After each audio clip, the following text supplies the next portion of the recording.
Morning बच्चों, अपने पिछले लेक्चर्स में मैंने आपको मेटलर्जी के first step concentration of ore के बारे में बताया था। इसमें मैंने आपको बताया था कि कैसे डिफरेंट मेथड्स के द्वारा हम कंसंट्रेटेड ओर को प्राप्त करते हैं। आज मैं आपको बताऊंगी मेटलर्जी के second step extraction of crude metal from concentrated ore. यानी कि फर्स्ट स्टेप में जो हमें कंसंट्रेटेड ओर प्राप्त हुआ था उससे हम क्रूड मेटल या अशुद्ध धातु कैसे प्राप्त करते हैं। तो इसमें भी आगे दो स्टेप है। पहले हम क्या करते हैं कि कंसंट्रेटेड ओर को मेटल ऑक्साइड में चेंज करते हैं। उसके बाद दूसरे स्टेप में हम मेटल ऑक्साइड का रिडक्शन करके क्रूड मेटल को प्राप्त करते हैं। इस तरह से समझिए से कंसंट्रेटेड ओर से पहले हमने MO मेटल ऑक्साइड प्राप्त किया, फिर मेटल ऑक्साइड का हमने क्या किया, रिडक्शन किया।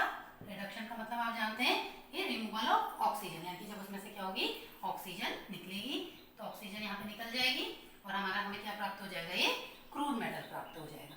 अब आज हम conversion of concentrated ore into metal oxide के बारे में पढ़ेंगे। इसे करने की दो प्रोसेसेस हैं। आइए देखते हैं कौन कौन सी प्रोसेसेस हैं। कैल्सिनेशन और रोस्टिंग, ठीक है, हिंदी में इन्हें कहते हैं विस्थापन और भर्जन। आइए इनके डिफरेंस के द्वारा इन्हें समझने का प्रयास करते हैं।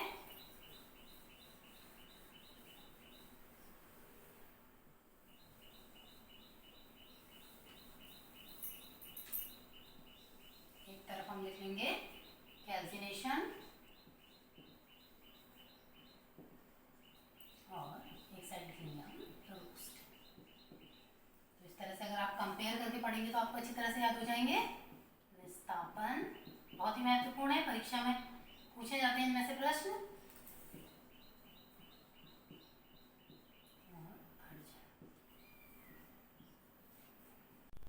In this method, ore is heated in the absence of oxygen or air. It means इसमें जो कंसंट्रेटेड ओर है उसे ऑक्सीजन की अनुपस्थिति में गर्म किया जाता है, जबकि भर्जन में ओर इज हीटेड, नोट भी करेंगे सभी बच्चे, in the presence of oxygen और एयर, ठीक है, इसे वायु या ऑक्सीजन की उपस्थिति में गर्म किया जाता है कंसंट्रेटेड ओर को। फिर है second, this method is used, it is used for carbonate और हाइड्रोक्साइड और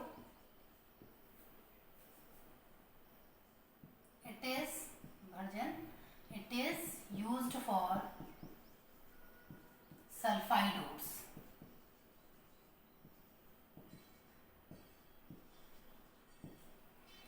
फिर है third point, side products. Calcination में हमारे क्या बनते हैं,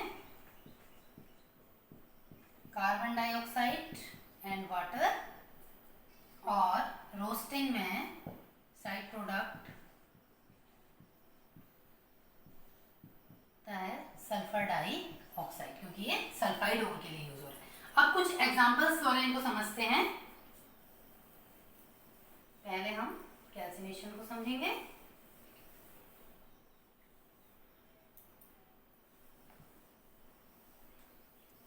मैंने अभी आपको बताया कि कैल्सिनेशन हमारा जो यूज होता है वो किसके लिए यूज होता है, कार्बोनेट और हाइड्रोक्साइड ओर के लिए।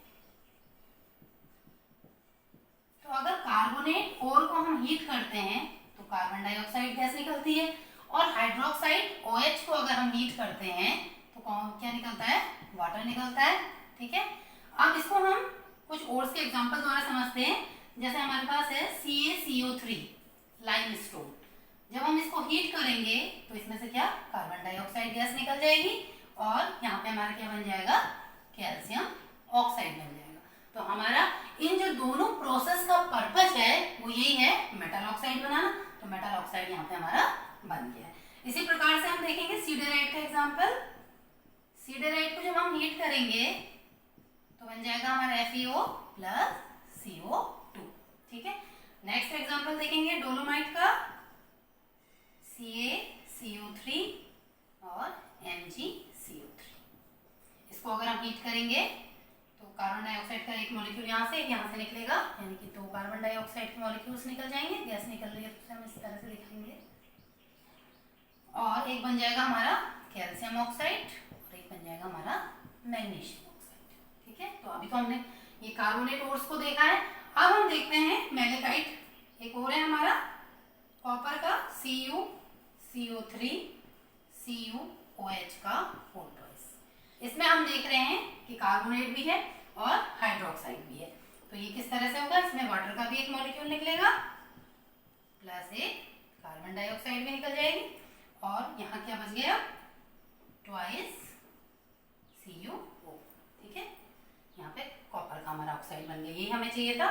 तो हम देख रहे हैं कि कार्बोनेट अगर हमारे पास है तो इसमें पहले से ऑक्सीजन है, तो हमें मेटल ऑक्साइड प्राप्त करने के लिए इसे ऑक्सीजन की प्रेजेंस में गर्म करने की आवश्यकता नहीं है, इसलिए हमने इसे ऑक्सीजन की अब्सेंस में गर्म किया। जबकि रोस्टिंग में हम देखेंगे, हमने देखा कि रोस्टिंग जो यूज होती है वो किसके लिए होती है, सल्फाइड ओर्स के लिए होती है। इसका एग्जांपल देखते हैं, ZnS जिंक ब्लेंड। इसको जब हम ऑक्सीजन की प्रेजेंस में गर्म करेंगे तभी हमें क्या होगा, ऑक्साइड मिल पाएगा। यहाँ बन जाएगा ZnO प्लस SO2 गैस निकलेगी। ठीक है, इसे बैलेंस कर लेंगे।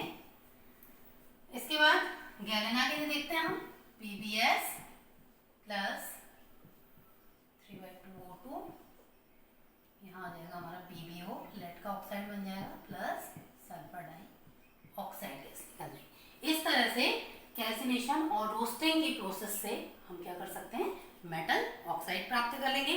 फिर अपने नेक्स्ट लेक्चर में आपको मैं बताऊंगी कि कैसे हम मेटल ऑक्साइड के रिडक्शन से क्रूड मेटल प्राप्त कर सकते हैं। अब आप देख रहे होंगे मैंने यहाँ पे क्या बनाई है, रिवर्बरेटरी फर्नेस बनाई है या परावर्तनी भट्टी बनाई है।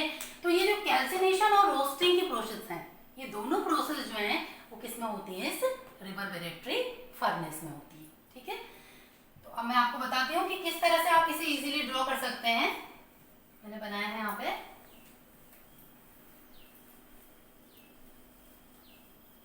इसका चित्र बनाने को या इसकी पूरी क्रियाविधि लिखने को एग्जाम में आती है। आप क्या करेंगे, अपने पेपर पे एक स्क्वायर बनाएंगे,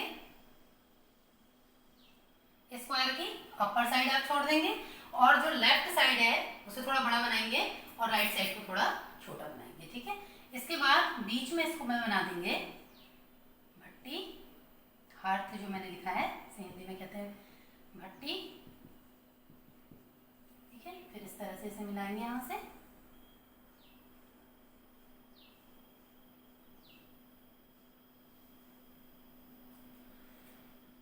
और यहाँ पे जो है जो चार्ज मैंने लिखा है, ये चार्ज ही क्या है, कंसंट्रेटेड ओर है। कंसंट्रेटेड ओर को यहाँ पे हम रखेंगे। ठीक है, यहाँ पे मैंने ब्रिक्स लगाई हुई हैं।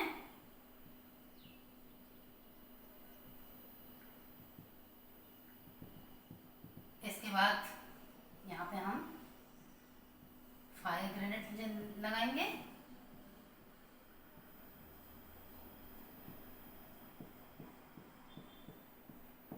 अब देखो इस मेथड का हम यूज तब करते हैं, यहाँ से हम एस शेप का बना लेंगे, थोड़ा सा एस से घुमा हुआ।